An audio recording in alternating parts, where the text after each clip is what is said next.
رحم اللہ من یقرأ الفاتحہ.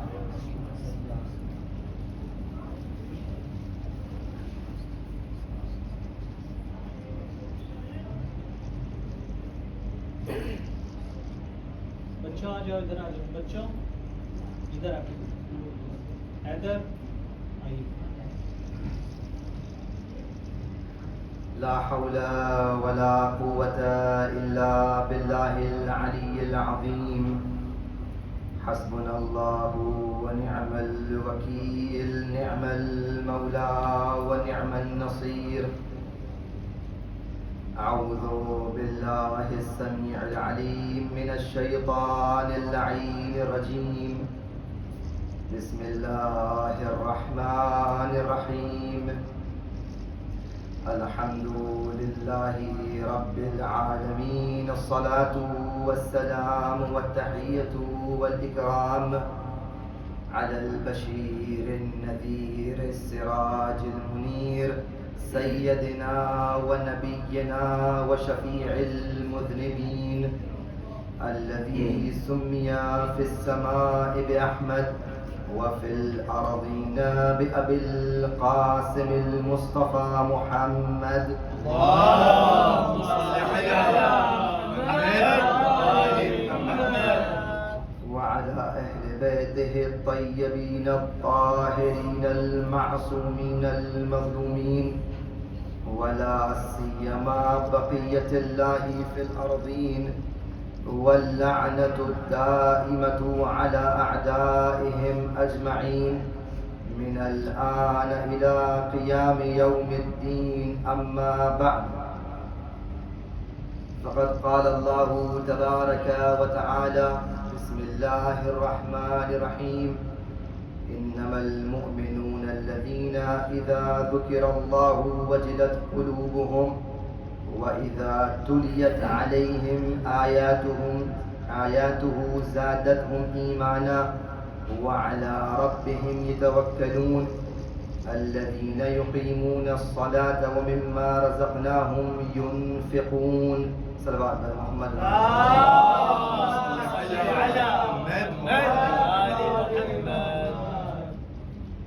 سورہ انفال کی دوسری اور تیسری آیت کے ذیل میں آپ حضرات کے سامنے ذکر الہی کے عنوان سے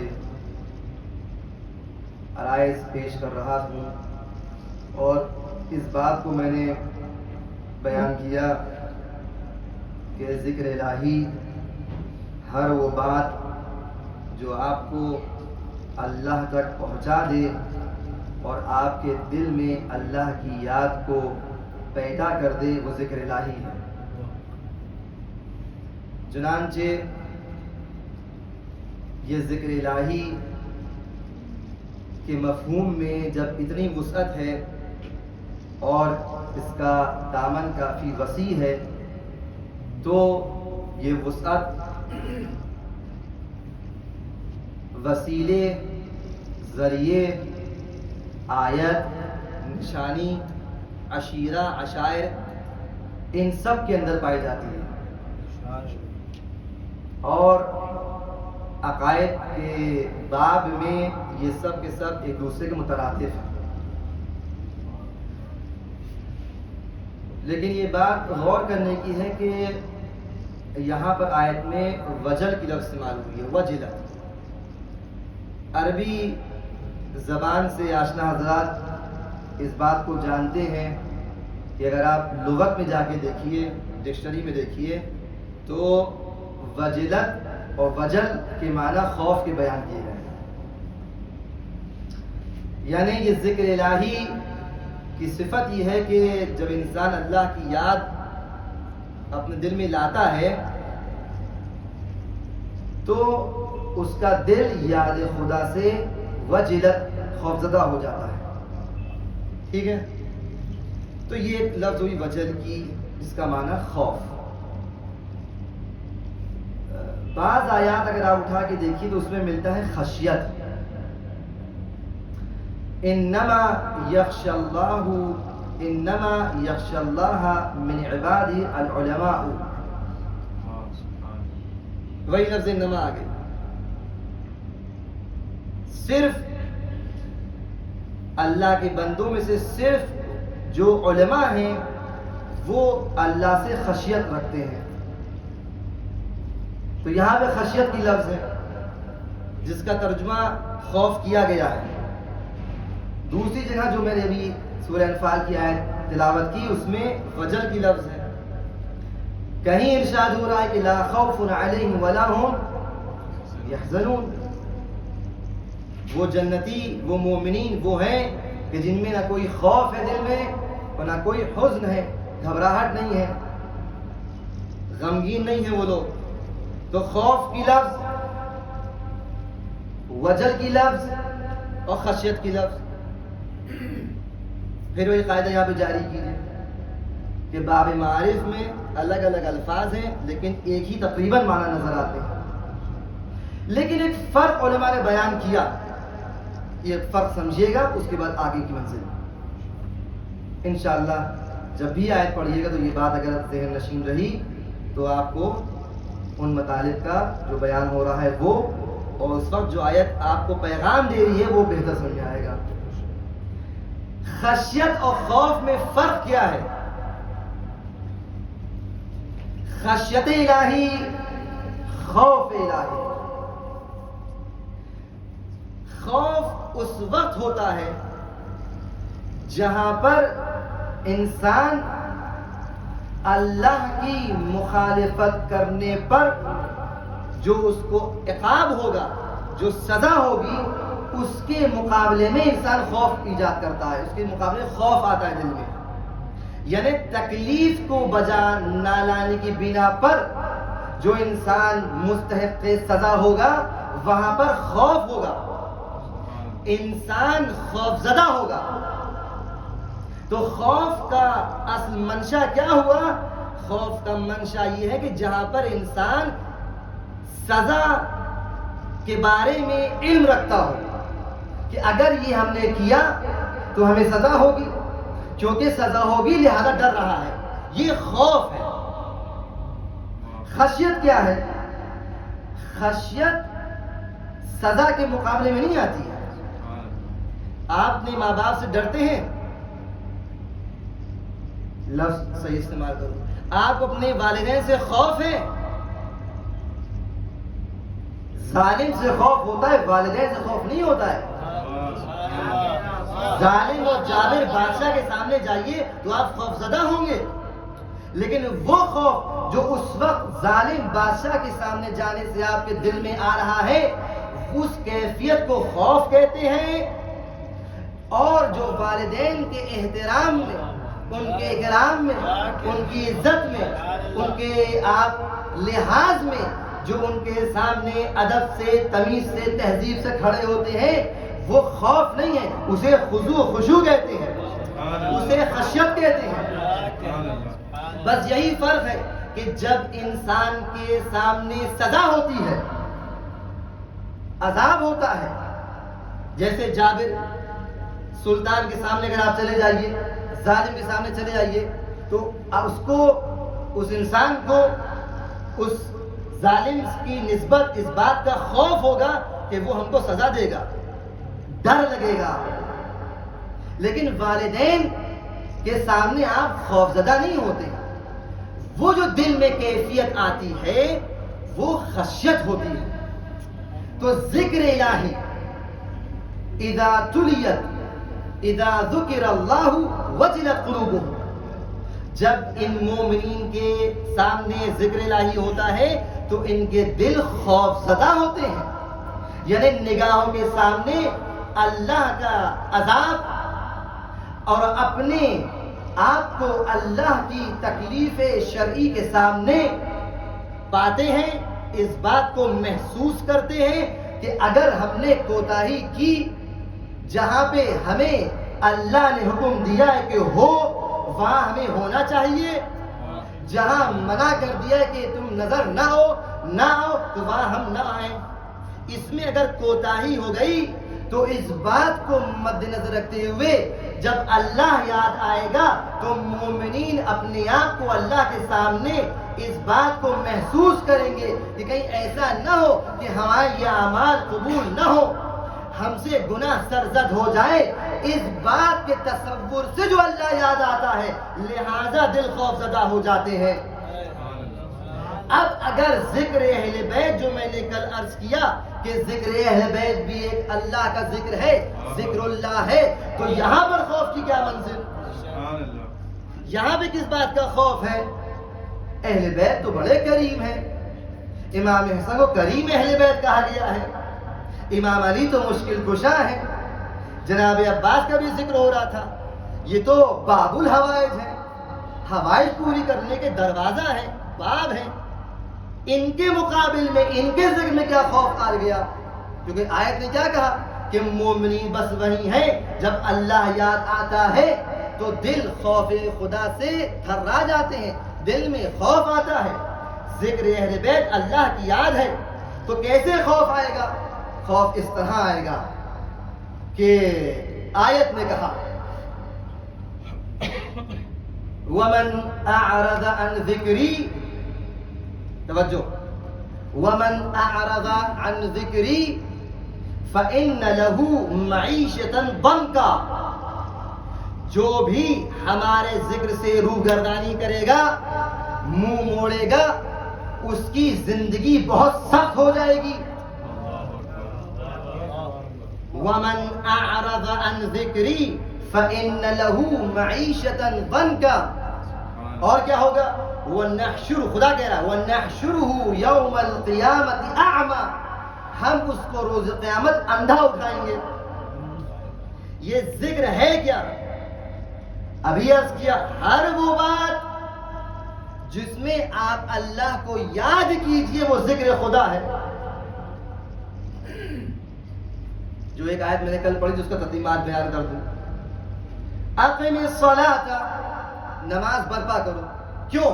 فإن الصلاۃ، یہ نماز تم نے برپا کی ہے، قرات نہیں، پڑھی نہیں، تم نے برپا کی ہے، یہ نماز جو تم نے برپا کی ہے، فإن الصلاۃ، یہ نماز تنہا عن الفحشاء والمنکر، یہ نماز تمہارا اثر یہ کرے گی تمہارے اوپر کہ تنہا عن الفحشاء والمنکر، یہ تم کو فحشاء و منکر سے روکے گی۔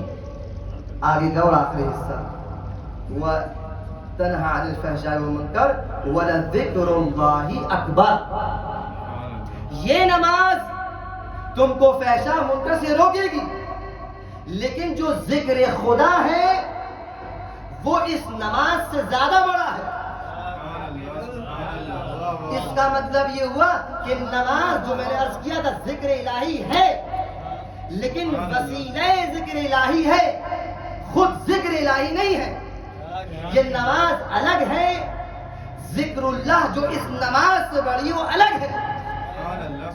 اب اس مشکل گھڑی میں جہاں پہ آیت میں ہم کو جواب نہیں مل رہا ہے، ہم آئیں گے اس قرآن کے فقہ کے پاس، اس قرآن کے ہم پلہ کے پاس، اس قرآن صامت کو سمجھنے کے لیے قرآن ناطق کے پاس کہ اے اہل بیت بتائیے یہ ذکر اکبر کیا ہے؟ تو امام فرماتے ہیں کہ اس آیت میں مراد فحشاء و منکر سے وہ احکامات الہی ہیں، اور جو ذکر ہے وہ ہم اہل بیت ہیں۔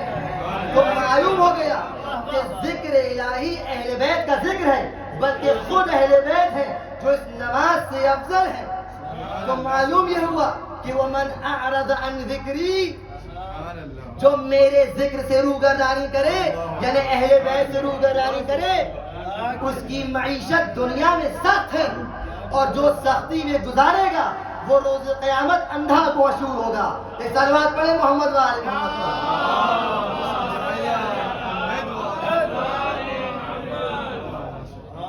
وَنَحْشُرُهُ يَوْمَ الْقِيَامَةِ أَعْمَى، ہم اس کو روز قیامت اندھا میں شروع کریں گے۔ کس کو؟ میں دوہرا اس لیے رہا ہوں کہ یہ بہت اہم چیز تھی۔ کس کو اندھا میں شروع کرے گا اللہ؟ پہلا ٹکڑا وَمَنْ أَعْرَضَ عَنْ ذِكْرِي، جس نے میرے ذکر اعراض کیا، منہ پھیر لیا، نظر انداز کر دیا، یا اللہ ذکر خدا تیرا کیا ہے؟ نماز نہیں، روزہ نہیں، حج نہیں، اس تمام فروعات دین نہیں، ذکر خدا کیا ہے؟ اہل بیت نے فرمایا ہم ذکر خدا ہیں، جس نے ہم سے روگردانی کی اس کی معیشت دنیا میں تنگ ہے، سخت ہے، دشوار ہے اور روز قیامت اندھا محشور ہوگا۔ عزیزان گرامی، ذکر الہی کی یہ پہلی منزل ہم یہاں پہ روک رہے ہیں۔ اگلی آیت کا حصہ، انما المؤمنون الذین اذا ذکر اللہ وجلت قلوبهم۔ اب ذکر خدا سے ہم نے ابھی کیا عرض کیا کہ جو ذکر خدا میں خوف کی منزل کا مقام یہی ہے کہ اپنی تکلیف شرعی کو سمجھ کر کہیں کوتاہی نہ ہو جائے، ہمیں عذاب نہ ہو، اس لیے خوف زدہ انسان ہوتا ہے۔ اہل بیت ذکر ہے، ذکر اللہ ہے۔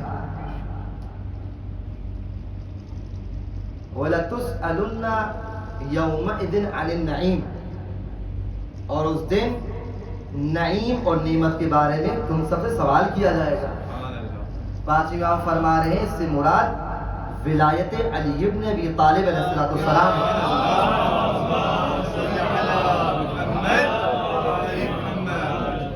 کھیل تماشا نہیں، مذاق نہیں، ذمہ داری کی بات ہے۔ امام فرما رہے ہیں اس نعمت کا ہم سے اور آپ سوال ہوگا۔ سوال کرنے کا مطلب یہ ہوا کہ آپ کی کوئی ذمہ داری تھی، اب کیونکہ اہل بیت کی نسبت آپ کی ذمہ داری تھی لہذا سزا کا بھی امکان ہے۔ اب جب سزا کا امکان ہے اس لیے یہ ذکر الہی جب یاد آتا ہے تو دل خوف زدہ ہو جاتے ہیں۔ کہیں ایسا نہ ہو کہ ہم اس ذکر الہی، یہ ذکر اہل بیت، ذکر الہی سے ہم کچھ ایسا کام کر بیٹھیں کہ کہیں کوتاہی نہ ہو جائے، غلطی نہ ہو جائے، چوک نہ ہو جائے۔ چھٹے امام فرما رہے ہیں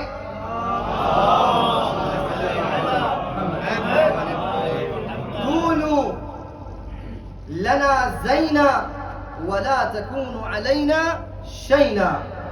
اے میرے شیعوں، پیغام مولا کا ہے آپ کے لیے، ہمارے لیے، اے میرے شیعوں، ہمارے لیے باعث عزت بننا، باعث ننگوار نہ بننا۔ کیوں؟ اس لیے کہ تمہارے اعمال دیکھ کر لوگ یہ کہیں گے کہ دیکھو یہ ہے جعفر کا ماننے والا۔ ایسا نہ ہو کہ تمہارے اعمال اتنے خراب ہو خدا نخواستہ کہ تمہاری وجہ سے ہماری عزت پہ آ جائے۔ تو یہ ذمہ داری ہے یا نہیں ہے؟ اس ذکر اللہ کے ماننے والوں کی ذمہ داری ہے یا نہیں ہے؟ اس لیے خوف آنا چاہیے ہم لوگ۔ تو اگر مومنین ہیں تو پہلا معیار یہی ہو گیا کہ ہم اور آپ اہل بیت کی نسبت اپنی ذمہ داری کو پہلے سمجھیں، اس کی رعایت کریں اور ہر آن خوف و رجا کی منزل میں ہو۔ اس محرم میں ہم نے نہ جانے وہ حق ادا کیا یا نہیں کیا، کہیں ایسا تو نہیں کہ ہمارے عمل سے کچھ ایسا صادر ہو گیا ہو کہ کوتاہی ہو گئی ہو۔ یہ خوف کی منزل ہے۔ اگلی آیت کا حصہ، وَإِذَا تُلِيَتْ عَلَيْهِمْ آيَاتُهُ زَادَتْهُمْ ایمانا۔ یہ مومنین تو بس وہی ہیں کہ جن کی دوسری صفت یہ ہے کہ جب اللہ کی آیات ان کے سامنے تلاوت کی جاتی ہے، سبحان اللہ سبحان اللہ، تو اذا تلیت علیہم آیاتہ زادتہم ایمانا۔ دیکھیے کتنی عجیب اس منزل کو آپ محسوس کیجئے کہ تلاوت ہو رہی آیات کی اور ایمان میں اضافہ ہو رہا ہے۔ یہ صفت ہے مومنین کی۔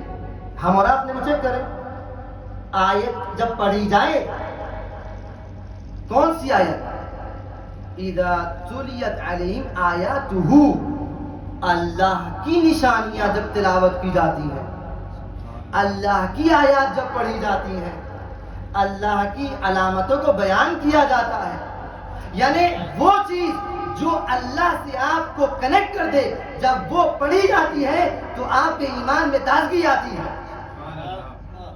ذکر علی عبادہ، علی کا ذکر عبادت ہے. اگر علی کا ذکر آ جائے ایمان میں تازگی نہ آئے تو آپ کا ایمان بیکار ہے. صلوات پڑھے محمد و آل محمد پر.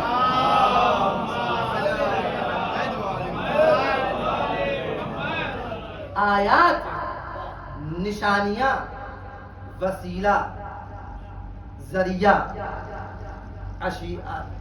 اشائر جو لفظ قرآن میں آئی ہے، یہ نشانیاں، اب یہاں تھوڑی توجہ کیجیے گا، 1-2 منٹ میں توجہ چاہوں گا، بہت غور سنیے گا اس بات کو. یہ نشانیاں الگ الگ انداز سے ہوتی ہیں.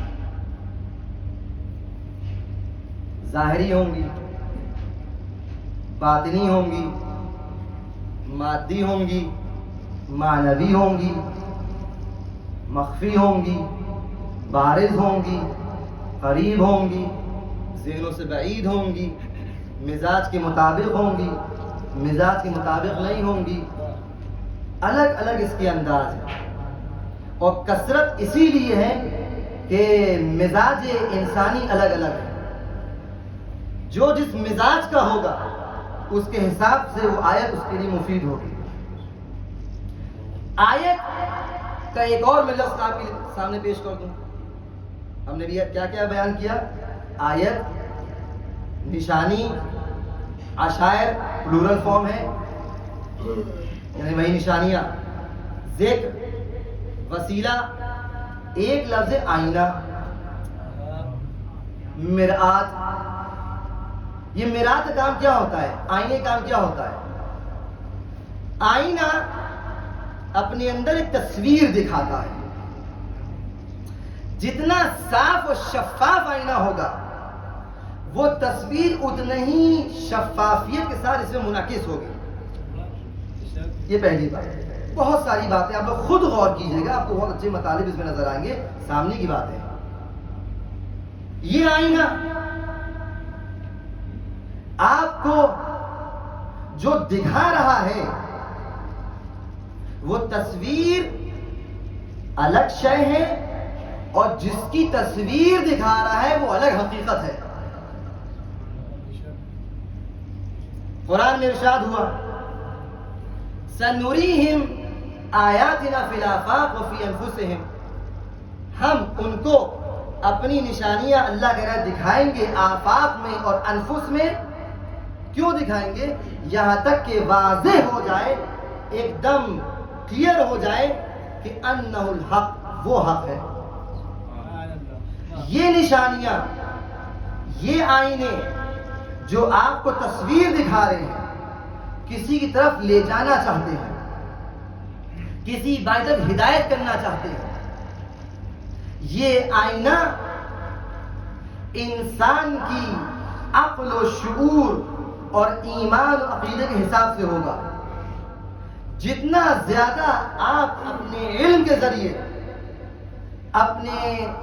اپنی معرفت کے ذریعے ان نشانیوں کو سمجھتے چلے جائیں گے، وہ نشانیاں سخت سے سخت تر، شفاف سے شفاف تر اور بلند سے بلند تر ہوتی چلی جائیں گی. آپ لوگ علائم ظہور کی نشانیاں مانگتے ہیں، مانگتے ہیں نہیں مانگتے ہیں؟ امام زمانہ کے ظہور کی علامتیں کیا ہیں؟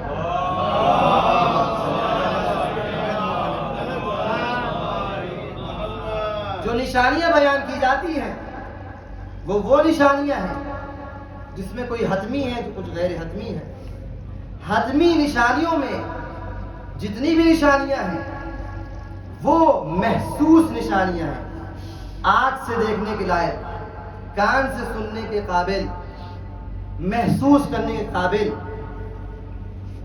امام زمانہ کے ظہور اور ان کی آمد، ان کے وجود، ان کی ایگزسٹنس، یہ کہ وہ زندہ ہیں، وہ امام ہیں جو کہ اس وقت حاضر ہیں، ہم سب کو دیکھ رہے ہیں.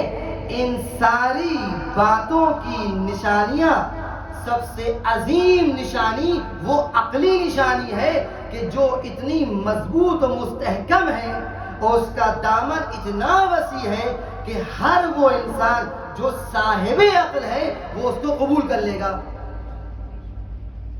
جس کے اندر یہ خصوصیت یہ ہے کہ چاہے وہ مسلمان ہو یا غیر مسلمان، اگر آپ اس بات کو پیش کیجئے وہ بات کو مان لے گا۔ یہی نشانیاں اہل بیت نے سلسلے بیان کی ہیں۔ اب میں ایک بات کہنے جا رہا تھا لیکن اب وقت میں گنجائش نہیں، اس کو انشاءاللہ کل میں کمپلیٹ کروں گا، لیکن یہ بات میں سمجھتا ہوں بات واضح ہو گئی کہ نشانیوں کا معیار کیا ہے۔ نشانی اشارہ ہوتی کسی مشار الیہ کی طرف۔ المؤمن مرآت المؤمن، مومن کا آئینہ ہے، یہ مومن اس مومن کا آئینہ ہے، یہ مومن اس فلاں مومن کا آئینہ ہے۔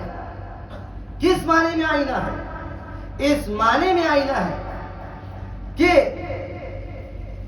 اگر آپ کو ہمارے عیوب پتہ ہے تو آپ ہمارے عیوب ہم سے بیان کیجئے۔ ہم مومن بے عنوان مومن اپنے عیوب کو کسی آئینے میں دیکھنا چاہیں گے، وہ آئینہ وہ ظاہری و مادی آئینہ نہیں ہے، بلکہ وہ برادر مومن کی زبان، اس کا کردار، اس کی نصیحت، وہ امر بالمعروف وہ نہی عن المنکر کا آئینہ ہے کہ جس کے سائے میں ہم کو اپنے عیوب نظر آئیں گے۔ اسی آئینے کی امپورٹنس اور اہمیت کو بیان کرنے کے لیے امام فرما رہے ہیں کہ اريد ان آمر بالمعروف وانہی عن المنکر، میں چاہتا ہوں امر المعروف اور منکر کے لیے نکلوں۔ یہ امر المعروف نہی منکر ایک آئینہ ہے کہ جس کا تحفظ ہمیں اور آپ کو کرنا ہے، اور یہ کوئی ایسی شے نہیں ہے کہ بس سن لیا اور بات ختم ہو گئی۔ میں نے ابھی کیا عرض کیا، دین اسلام جہاں آپ کو عقائد کی باتیں بتا رہا ہے، وہاں عمل صالح کی دعوت بھی دے رہا ہے۔ یہ ساری باتیں عمل کرنے کی ہیں۔ مومن مرآت مومن ہے۔ آپ ایک دوسرے کو یوں بیان کیجئے، ایک دوسرے کو نصیحت کیجئے، لیکن کس انداز سے؟ مولا فرما رہے ہیں کہ احب اخوانی، کون سے مولا؟ امام علی فرما رہے ہیں احب اخوانی الی من اہدی الی عیوبی۔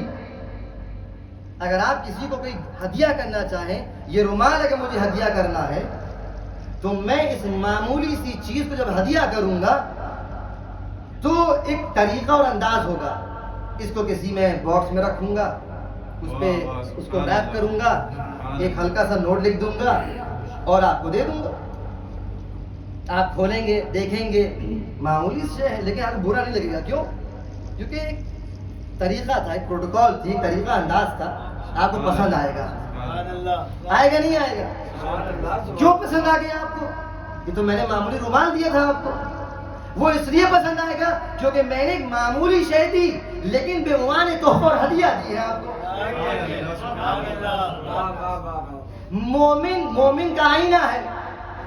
عیوب بیان کیجئے، امر معروف ضرور کیجئے، نہی عن المنکر ضرور کیجئے، لیکن طریقے سے کیجئے، سب کے سامنے نہ کیجئے۔ امام فرما رہے ہیں کہ احب اخوان الی من اہدی الی عیوبی، سب سے چہیدہ بھائی میرے لیے، مجھ علی کے لیے وہ ہے جو میرے عیب مجھے بیان کرے، نہ بیان کرے نہیں، اہدی الی عیوبی، جو میرے عیب مجھے ہدیہ کرے۔ یعنی اگر آپ انہی عیوب کو، جو معمولی چیزیں ہیں، جو معمولی چیزیں نہیں اس کے عیب ہیں، دوسرے کا عیب بیان کر رہے ہیں، لیکن اگر تمیز سے، پیار سے، محبت سے ریپ کر کے، اچھی اچھی باتوں میں لپیٹ کر، اخلاق میں لپیٹ کر، میٹھی زبان سے، پیار و محبت سے بیان کیجئے کہ جناب والا آپ مجلس میں آتے ہیں، لیٹ نائٹ مجلس کرتے ہیں، لیکن امام حسین کو یہ پسند نہیں ہے کہ نماز صبح قضا ہو جائے، کیونکہ امام نے فرمایا انی احب الصلاۃ، مجھ حسین کو نماز سے محبت ہے۔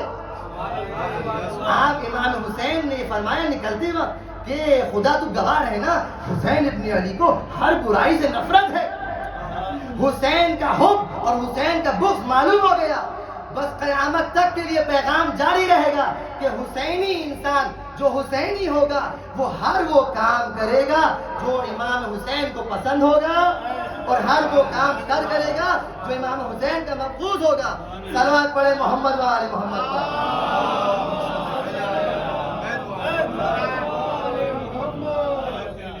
یہ نشانیاں ہیں جو ہمیں اور آپ کو ہدایت دے رہی ہیں، اور یہ عقلی نشانیاں ہیں، بڑی قوی نشانیاں ہیں. کچھ نشانیاں اسپرچول ہوتی ہیں، معنوی ہوتی ہیں. بولنے والا تو نظر نہیں آتا لیکن آوازیں سنائی دیتی ہیں. حر بن یزید ریاحی جب یہ کوفے میں ان کو یہ ذمہ داری دی گئی کہ 1000 سپاہیوں کا لشکر لے کر حسین کا راستہ روکنے کے لیے جاؤ، تو جناب حر نے ایک پہلی نشانی سنی. حر کہتے ہیں کہ جب میں آگے بڑھا اور چند قدم بڑھائے تھے کہ پیچھے سے آواز آئی کہ اے حر تم کو جنت مبارک ہو.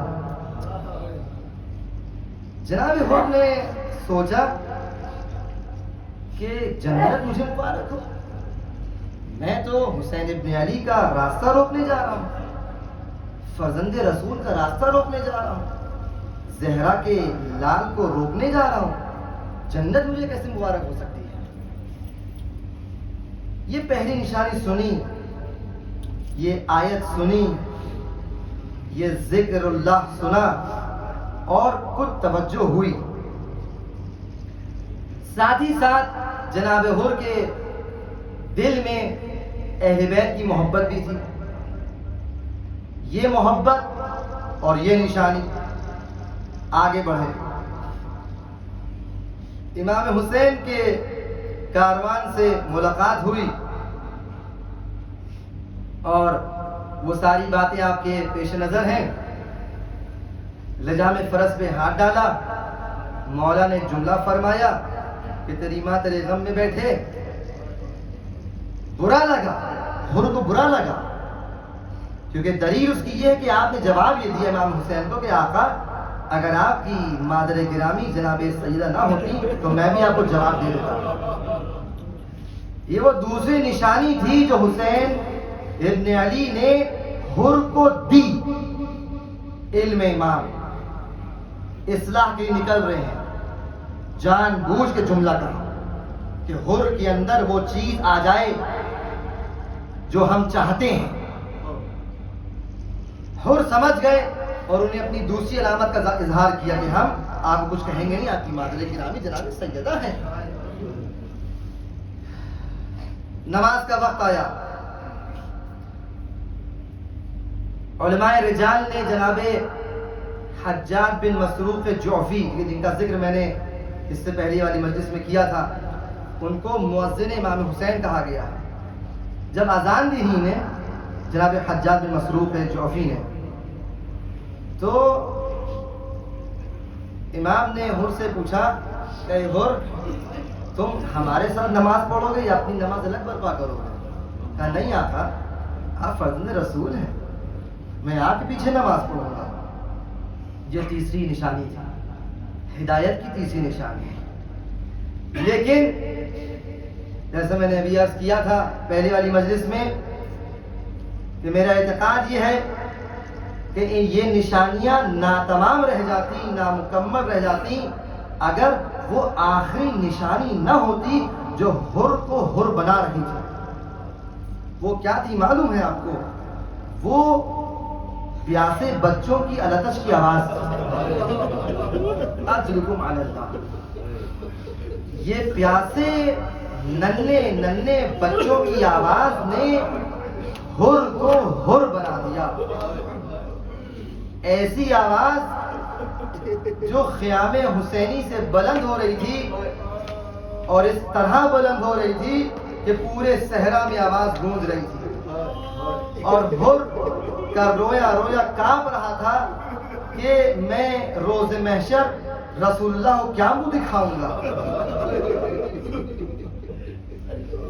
مرہ اور مہاجر ان دونوں نے اس بات کو نقل کیا کہ میں نے جب حر سے یہ دریافت کیا کہ حر یہ کیا ماجرا ہے, یہ کیسی کیفیت ہے.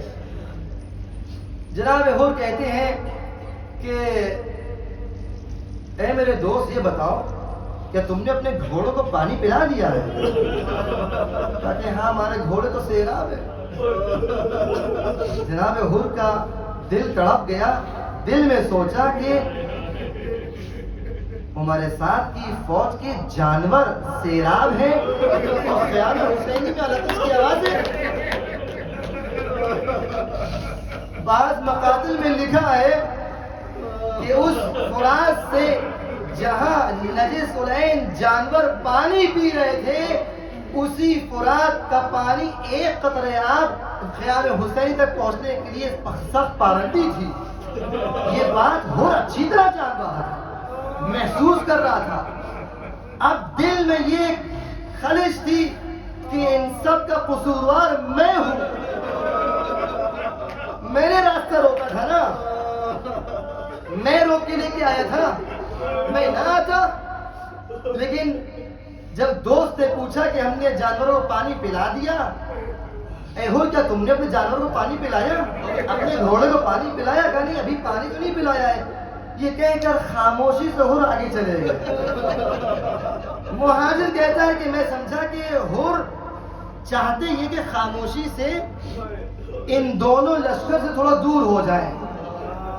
دوسرا ان کا دوست یہ کہتا ہے, زارن مرہ نام تھا, کہ ہم نے حر سے یہ بھی کہا جاتے حر ہم تمہارے اندر ایک ایسی کیفیت دیکھ رہے ہیں جو بڑی عجیب ہے, تم کچھ مذبذب نظر آ رہے ہو, کیا بات ہے؟ کہا حر نے مجھے جواب نہیں دیا, لیکن کاش حر مجھے جواب دے دیتا, کیونکہ جب حسین شہید ہو گئے تو مجھے بڑا افسوس ہوا کہ کاش میں بھی حر کے ساتھ ہو لیتا. اس کا مطلب یہ ہوا کہ کچھ لوگ تھے کہ جن کو نشانیاں مل رہی تھی لیکن دیر کر دی تھی. حر نے اس موقع کا فائدہ اٹھایا, جملہ کہا کہ میں اپنے آپ کو جنت اور جہنم کے درمیان پا رہا ہوں, قسم خدا کی میں جنت کو اختیار کروں گا, جہنم کو اختیار نہیں کروں گا. حر نے اپنے بیٹے کو لیا, اپنے غلام کو لیا, گھوڑے پہ سوار. بعض لوگوں نے ذکر کیا, علماء نے ذکر کیا, انداز جانے کا یہ تھا کہ جیسے کوئی گنہگار جا رہا ہو. اپنی سپر کو واشگون کیا, اظہار کیا کہ ہم لڑنے نہیں آ رہے. آنکھوں پہ پٹی باندھی, بعض نے ذکر کیا ہاتھوں کو سر کے پیچھے باندھ لیا اور گھوڑے کو تیز سے دوڑایا, اس انداز سے دوڑایا کہ بس چاہتے یہ تھے کہ میں امام حسین تک جلدی سے پہنچ جاؤں. امام نے آتے دیکھا, اس مہمان کے استقبال کے لیے قمر بنی ہاشم کو بھیجا, شبیہ پیغمبر کو بھیجا. کیوں نہ بھیجیں, ایک خصوصی مہمان آ رہا ہے, ہمارا مددگار آ رہا ہے, وہ آ رہا ہے کہ جس کے لیے میں نے پوری رات انتظار کیا تھا. وہ آ رہا ہے کہ جو میرے پیاسے اور بھوکے بچوں کی صداؤں پہ لبیک کہنے آ رہا ہے. حر آ رہا ہے. حر نے آتے اپنے آپ مولا قدموں میں گرا دیا, مولا کیا معافی کی گنجائش ہے, کیا مجھے معاف کر سکتے ہیں؟ مولا نے سینے سے لگایا, حر میں نے معاف کیا. یہ تو کیسی بات کر رہا ہے, میں نے معاف کیا, میرے خدا نے معاف کیا. حر نے جنگ کی ہے, ارباب مقاتل نے لکھا ہے, حر نے رجس پڑھی کہ پہچانو میں حر ہوں, میں وہ حر ہوں جو ابھی تک تمہارے ساتھ تھا, اب میں ہدایت پا گیا ہوں, میں حسین پہ قربان ہونے آیا ہوں. میری تلوار تم پہ اس طرح بجلی کی طرح ٹوٹے گی کہ تمہاری کمروں کو توڑ دے گی. مجھے موت کا ڈر نہیں ہے, مجھے حسین کا ساتھ دینا ہے. رجس پڑھتے جا رہے ہیں, جنگ کرتے جا رہے ہیں, جنگ کرتے کرتے ایک مرتبہ ظالم نے ایک وار کیا. دیکھیے کچھ باتیں ایسی ہوتی ہیں کہ جہاں پہ ہمیں محسوس کرنا ہوگا, تصور کرنا ہوگا. وہ حر کہ کہ جس کے بارے میں ارباب مقاتل نے لکھا کہ 40 لوگوں کو واصل جہنم کیا. 40 لوگوں کو مارنا کوئی معمولی بات نہیں ہے. انسان اگر لڑے اور گرمی میں لڑے، زرہ پہنے ہو، دھوپ ہو، پیاس ہو، لڑنے سے ہی پیاس عالم طاری ہو جاتا ہے. 40 لوگوں کو مارا، واصل جہنم کیا. یہ طاقت کہاں سے آ رہی ہے؟ یہ حب حسین ہے، یہ وفائے حسین ہے، یہ غلامی کا جذبہ ہے، یہ شہادت کا شوق ہے، یہ نثار ہونے کا ذوق ہے جو حر کو طاقت دے رہا ہے. حر نے جنگ کی ہے. 40 کو واصل جہنم کرنے کے بعد جب ظالم نے حملہ کیا ہے، گھوڑے زمین پہ گرے ہیں، زخموں سے چور چور، پیشانی پھٹ چکی ہے، خون جاری ہے، جیسے ہی گرے ہیں. اے آقا، غلام کا سلام آخر قبول کیجیے. اے آقا، میری مدد کو آئیے. امام حسین، امام حسین، امام عالی مقام بالین کو پہنچے. حر کا سر اپنے زانو پہ رکھا. حر گھبرا گئے، اپنے سر کو نیچے کیا، پھر اٹھا کے رکھا. حر گھبرا گئے، دوبارہ رکھا. اے حر، کیا بات ہے؟ کیا تم کو کوئی شرمندگی کا احساس ہے؟ حر، پریشان نہ ہو. انت حر فی الدنیا والآخرہ. اے حر، میں نے معاف کر دیا تھا، تم شرمندہ مت ہو. میں آقا ہوں، میں مہمان نواز ہوں. مجھے پتا ہے اپنے مہمان کے ساتھ کیسے مہمان نوازی کرتے ہیں. ارے میں معاف کر چکا ہوں. آقا، مجھے شرمندگی کا احساس ہے. اے حر، آپ کو کس بات کی شرمندگی ہے؟ مجھے مقتل میں نہیں ملا، لیکن شاید کہنا چاہتے ہیں آقا. اے آقا، میں تو جا رہا ہوں، لیکن مجھے پتا ہے سب شہید ہوں گے، اصحاب شہید ہوں گے، انصار شہید ہوں گے. لیکن میں نے ابھی کچھ دیر پہلے اپنے جوان بیٹے کا داغ دیکھا ہے. مجھے معلوم ہے کہ باپ، بوڑھا باپ جب اپنے جوان بیٹے کی لاش دیکھتا ہے تو کیا عالم ہوتا ہے. میری کمر ٹوٹ چکی تھی مولا، میں برداشت نہیں کر سکا. مجھے پتا ہے کہ جب آپ کا بیٹا گرے گا، جو شبیہ پیغمبر ہوگا، ارے اس وقت آپ کیا کیجیے گا. مجھے اس بات کا احساس ہے. مولا، میں چلتا ہوں، خدا حافظ. لیکن خون کیونکہ رک نہیں رہا تھا، امام نے اس جنت کی بشارت کو اس طرح دیا کہ سیدہ کا رومال نکالا، خود کو خوش نصیب کر دیا، تقدیر بدل دی، اپنے رومال کو باندھا. اے حر، خدا حافظ، تم آگے چلو، ہم تمہارے پیچھے پیچھے آ رہے ہیں. الا لعنت اللہ القوم الظالمین وسيعلم الذين ظلموا أي منقلب ينقلبون. ماتم حسین. یا حسین.